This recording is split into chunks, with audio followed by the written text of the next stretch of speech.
On behalf of Crosscheck Media and BizTalk Today TV, welcome everyone to Buy, Hold, Sell. I am your host, Todd Schoenberger, and joining me today is Jeremy Barnett. He is the CEO of RAD Intel. He's joining me from California today. Jeremy, welcome to the program. So you've had a lot of big news lately for RAD Intel, one of which is now RAD Intel is going to be converted to a holding company. Can you explain to the audience what exactly that means and really what prompted the shift? Yeah, well, the model emerged from how the platform was actually being used. We saw the same AI engine consistently driving results across multiple businesses, clients, and industries. And instead of selling software one deal at a time, we realized we could own and compound value by embedding the intelligence across a variety of different companies and actually own the infrastructure layer. So, how exactly does this reposition RAD Intel in the broader AI ecosystem? That's a good question. So we think about it as moving from an AI tool that's used on a campaign by campaign basis to being the decision layer across multiple businesses that acts as the thing that you look at before dollars are spent. Most AI companies sit inside of the stack. We sit above it. So the holding company structure allows us to scale intelligence across multiple companies, not just deploy at the campaign level. Okay, so can you go a little bit deeper with that? So I'm just curious because you're handling marketing, AI marketing, but you're taking, it sounds like, intelligence from other areas, plugging it in to see what's most effective. Is that accurate? Yeah, think about it like centralized intelligence, decentralized execution. The AI engine and decisioning live at the holding co level. Each portfolio company runs independently but operates on the same intelligence level. That's how we scale without losing focus, and that's certainly how we think about the targets that we acquire. Okay, so how quickly then can RAD Intel be deployed into, say, a new business or new marketing initiative? Well, literally, if an account executive was showing you the technology, the usable insights would be in real time while you were on a Zoom screen share or in Wow. person. And then how that information is deployed is ultimately dependent on the business that's deploying. So whatever their objectives are with using the information or utilizing the information typically dictates how the information is deployed. But the information is delivered to you in real time.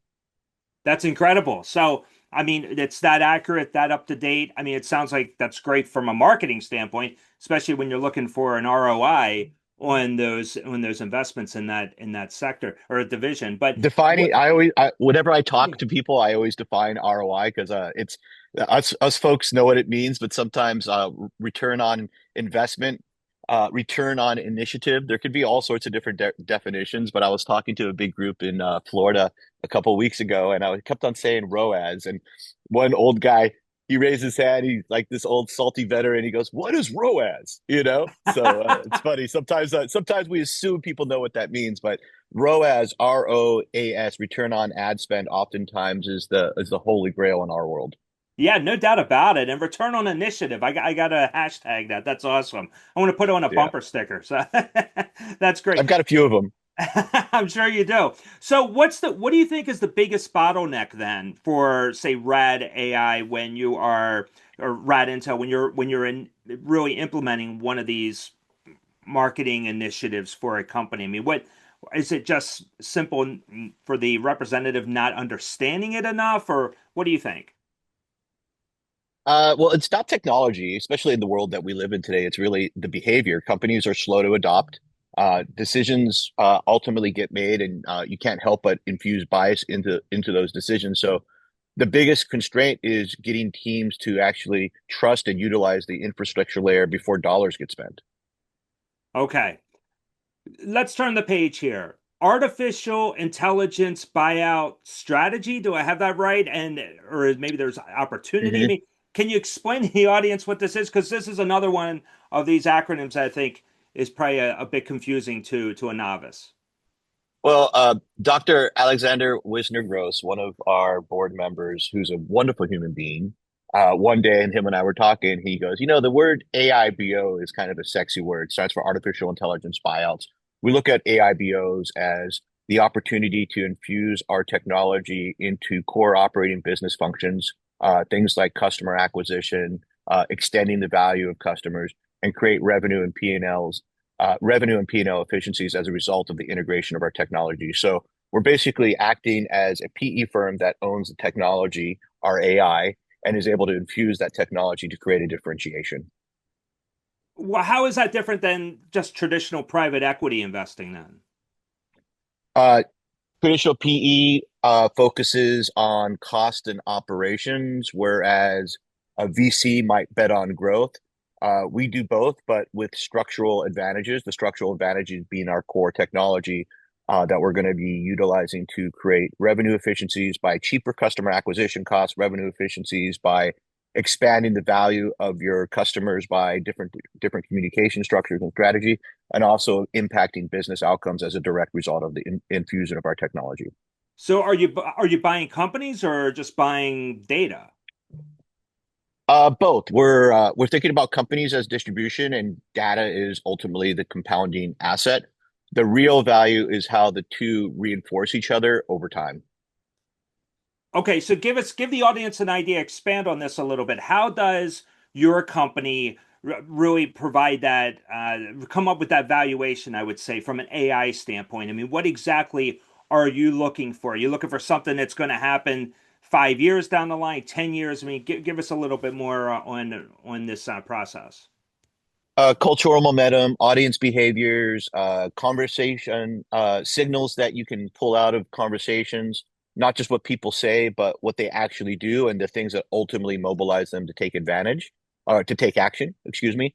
These are the things that we're looking for to develop a cohesive strategy for a company that's looking to understand the motivations of their customer before they deploy the money. An example of this would be like with Skechers when they ran the Super Bowl commercial with Mr. T and Tony Romo. Skechers has a wide variety of different brands under their umbrella. Nurses like it because they're on their feet all day. Parents like it because it's inexpensive for their kids. Kids like it because they like the design. But the ultimate value proposition for Skechers before they launched this big commercial and spent all this money deploying on what now is their number one shoe, the Skechers slip-on, is making sure that they understand the customer, the motivations associated with that specific product launch. So you're looking at everything from really the wallet as well, I would presume, correct?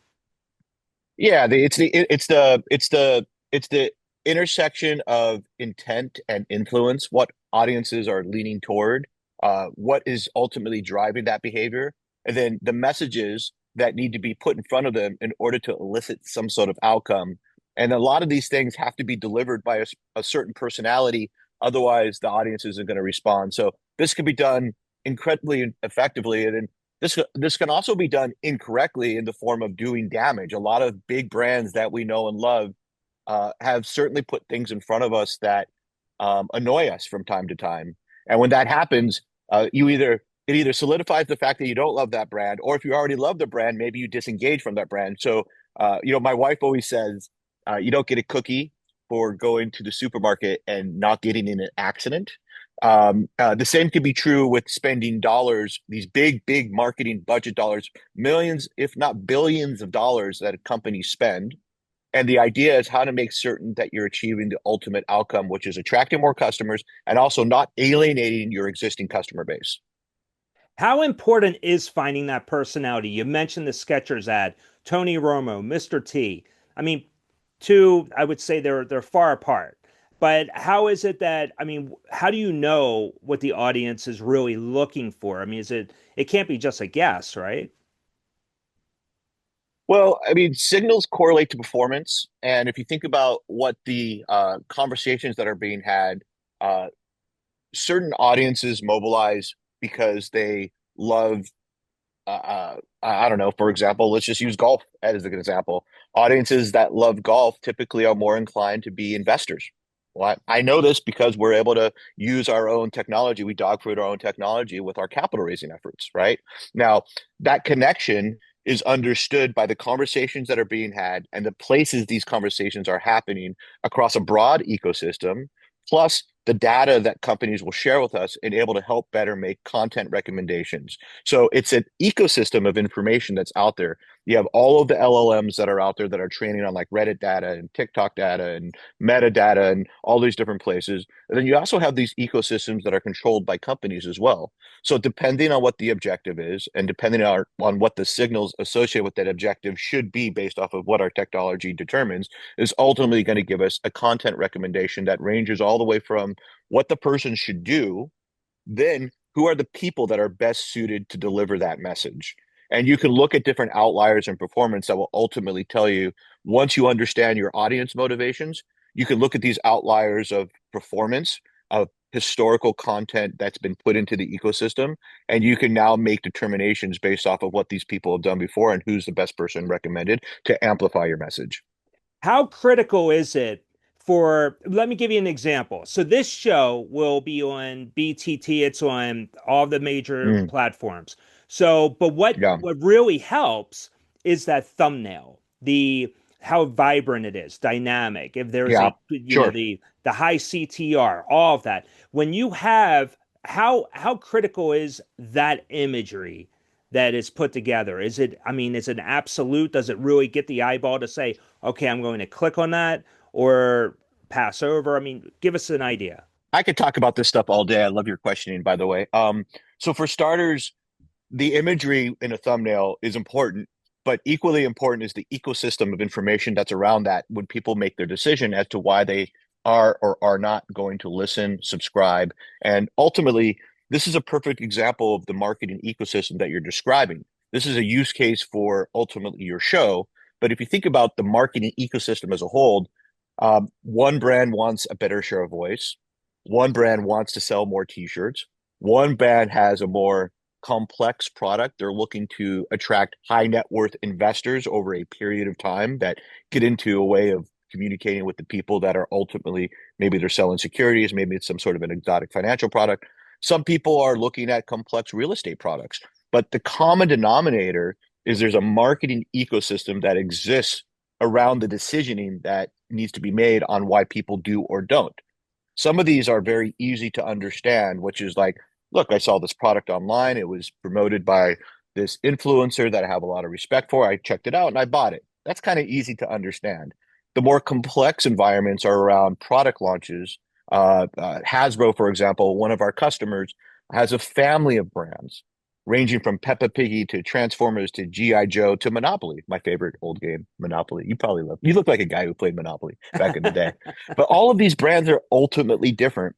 And then within each of these brand ecosystems, you have these brand teams, and these brand teams are in place to launch new products under those brands umbrella. Like Transformers has an evolving world, Monopoly now has an evolving world, Peppa Piggy is, Peppa Piggy. But the common through line is all of these brands are different. They have different audiences, and good strategy going into whatever it is you're doing at any of these brands, whether it's launching a product, you want to sell more you want to sell more of the product, you want to expand on your customer value over time.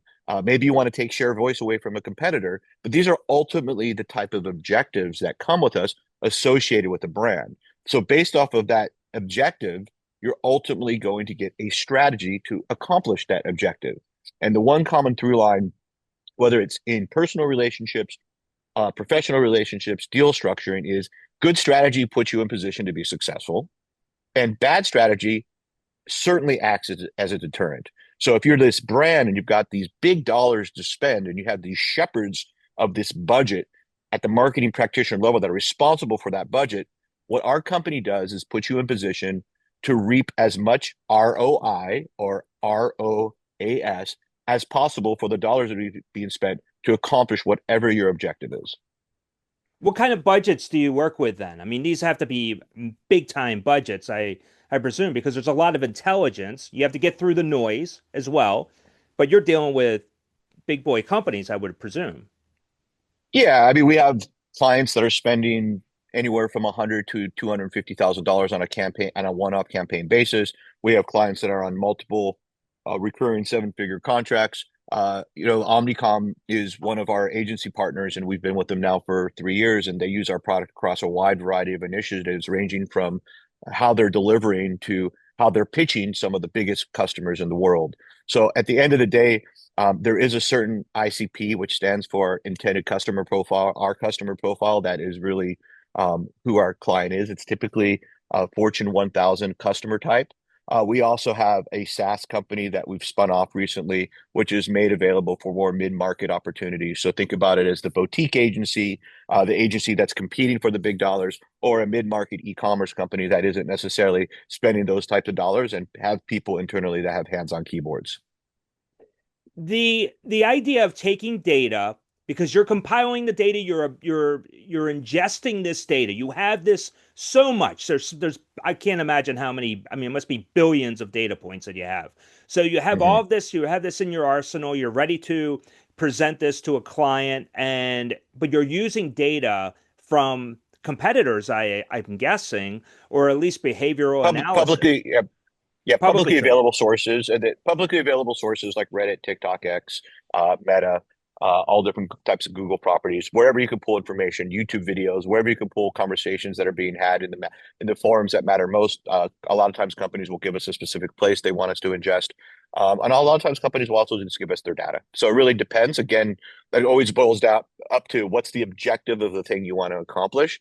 That's the very first piece of the puzzle. And then from there, the strategy is unwound based on the marketing practitioners deciding how they want to assign budget, what their objectives are with the budget, and they'll utilize the technology in that context. The technology itself is designed in a way that's hyper flexible. The same way that you would utilize an LLM to be hyper flexible to tailor to your needs, our technology is designed so marketing practitioners can get in there and they can use it towards a wide variety of things that they want to accomplish. That's awesome. That is so cool because, and not only that, because I speak to a lot of businesses that are doing something similar to you, but they're specialized, say, just with investments, with personal finance for Mm, hedge funds. yep. And so Yep. you seem to be much more of the macro level where you're able to do this for all different industries. So give the audience an Yeah. idea. You don't have to mention your competitors, but what's your value proposition compared to your competition? Well, I mean, look, the AI. So for starters, the digital content economy is $1 trillion economy, and within this $1 trillion economy, there's all these different technologies that have emerged. You've got like the Adobes and the HubSpots of the world, which are products that practitioners use, but they ultimately need some sort of human intelligence layer in order to use effectively. You've got companies like Creator IQ and Captivate and Tracker, which are essentially workflow uh, systems, but they're really for more for marketing practitioners to use and handle the workflow for creator activation. And then you have companies like Palantir and Databricks, which are helping companies analyze complex problems with data and providing solutions. But the one common through line and where RAD sits is there's no intelligence layer that sits before decisions get made. And sits in the form of a content platform that enables the activation to get completely done from top to bottom, meaning all aspects of the activation, ranging from understanding who your audience is to who the personality is to best that's best suited to promote that audience, the actual content creation, and then the distribution of that content. So the idea is creating all of these different workflow systems within the marketing ecosystems and putting a decision layer on top of it, so we embed ourselves as infrastructure for brands that are used by the brands every time they have dollars they want to deploy. I'm going to throw you a curveball here. So let's talk Mm, about on the political scale, because I would imagine AI is going to be highly useful, especially as we get into the midterm election, but also just changing the narrative of an unpopular war that's going on right now. So sure. if I'm a politician, I go to RAD Intel, what can you give to me that's going to help me paint my narrative that's going to make me into the most viable candidate out there? Same exact strategy I just described. The first would be the intimate understanding of the motivations of the audience that you're trying to influence one way or the other. So this is influence mastery, right? So if you're talking about the political landscape, it's oftentimes targeted towards different audiences, audiences that for whatever reason move the needle. You can think about it for different approvals for complex programs that are deep in the city, and you have a highly politicized environment because it's congested and there's a new development. It could be things like shifting the opinion of a certain group associated with the war, maybe targeting the fringe folks that are in that group in particular. But the very first thing before you go into any sort of communications campaign is understanding the communication points that matter to that audience, and then understanding how you're going to deliver those communication points to that audience in a way that's deemed to be authentic, right? So it's really the same scenario. The difference is when you talk about the political environment, it's oftentimes the outcome is winning the initiative or the election. If you talk about a simple e-commerce environment, the typical definition of success is what was my cost of acquisition and what's the value of the customers that I acquired. But at the end of the day, it's communications. At the end of the day, it's communications that either help you decide in favor of or in favor against. In favor of a political example, in favor against means or in favor against means maybe I'm not buying that shirt today because it didn't give me what I wanted to get. So we're always making these decisions. Every piece of content that's put in front of us on a daily basis has some sort of a motive. There's these personal motives, like your wife can send you some cute little memes, and my son sends me videos of his new golf swing he's working on with his coach. My daughter, who's a figure skater, sends me videos of this thing that she's working on with her coach. All of these things have little motives, right? Those are personal, and then there's these business motives, which are, companies are putting information in front of us, and each one of these pieces of information has some sort of a motive associated with it. Share of a voice, buy my product, engage with my brand, love my company, all of those things. And that is why the digital content economy is valued at $1 trillion, is because it's just tons and tons of content. Now, the problem in the digital content economy today is there's so much of it that how do you rise above the noise? And that's essentially what we're doing paradoxically with artificial intelligence. AI today has created this world where there's so much content, a lot of it's fake, some of it's real, some of it's good, some of it's not. So how do you stand out? And that's really the thing that anybody that's selling anything, if it's a politician selling an agenda or selling themselves on being elected or reelected, it's the same thing as a company that's selling a t-shirt. They're trying to convince you to love their brand. Yeah, brilliant answer. I can see why you're the CEO. That's Well, I great. appreciate That's you saying that. Thank you. Hey, yeah, thank no, you for saying that. very smart question, very smart answer, and just very intelligent because it's very forward thinking as well. And I know your customers that I can see why they go to RAD Intel. Let me ask you this for a final question: what is the most overrated trend in AI right now? Well, I think the overrated trend in artificial intelligence right now is the idea that it's going to do for you something that you're not already good at. So, what I see is a lot of people thinking that because they have AI as a part of their tool stack, that all of a sudden they're going to be incredibly efficient and productive and wonderful. And then on the flip side, I see people that are already really, really efficient 10xing their efficiency and getting even more productive at the things that they're responsible for. So the rule of thumb is garbage in, garbage out. So just because you have our technology, you still need to have a great product. So we can't make a bad product good, right? And the same thing is somebody who maybe isn't the most talented executor, or somebody who's a little bit lazy, or any of these things. They're not going to all of a sudden get AI and become this world beater human being. That's not the way it works. What AI does is it enables us to be the best versions of ourselves. But if you're already a slacker, chances are you're still going to be behind, because the person who's motivated and hyper functional and incredibly efficient at the things they're doing are realizing all these different ways that they can 10x the output that they put in. So I think it's really, really important to understand that AI is here to help us be better at the things that we care about. And this is not just in our business lives. This could be in our personal lives. A lot of times, I use it for a wide variety of personal relationship dynamics that I'm struggling with. And I think it's an interesting way of getting an unbiased way of looking at the world. But you're still you. And I always say to people, in the world of artificial intelligence, the risk in AI isn't AI is going to come take over the world. The risk as people is you don't adopt and learn and get efficient to be a better you, because somebody else is doing that. So that's really the way we think about the broader way of how AI is being adopted and some of the misconceptions of artificial intelligence. That's beautiful. I love it. I think that's great. I mean, I'm a big believer in it. I have been from day one. I think this is fantastic. And you guys are obviously ahead of the curve. So it's only good things are going to happen. Jeremy, I want to thank you for joining me today. How can the public reach RAD Intel? Well, we have our invest page, invest.radintel.ai. We have 20,000 investors. That's invest.radintel.ai.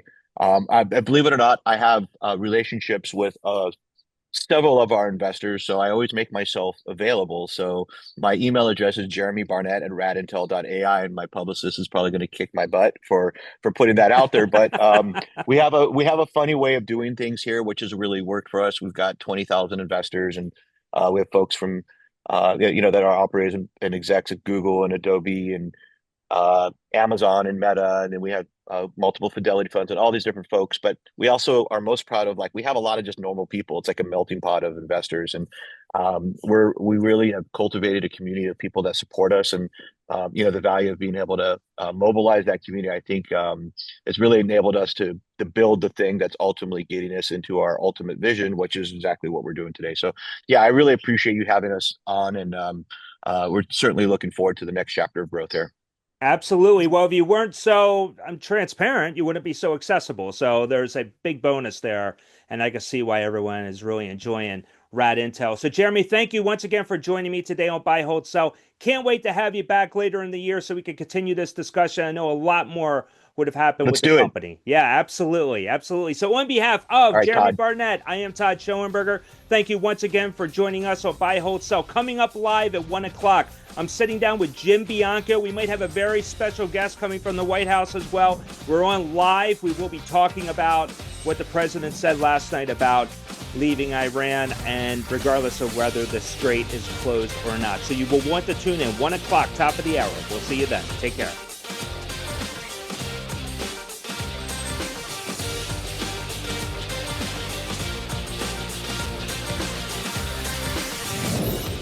Access real-time data and intelligent analytics exactly when you need them. Get the right data at the right time. Learn more at quotemedia.com. We're the economic modern family. Watch the flow. Market vibes tell you where the trends might go. We're the economic fam, guiding the scene from the streets to the screens to your trading machine. Tap in, stay tuned, feel the beat line, cause the market tells a story through the family line.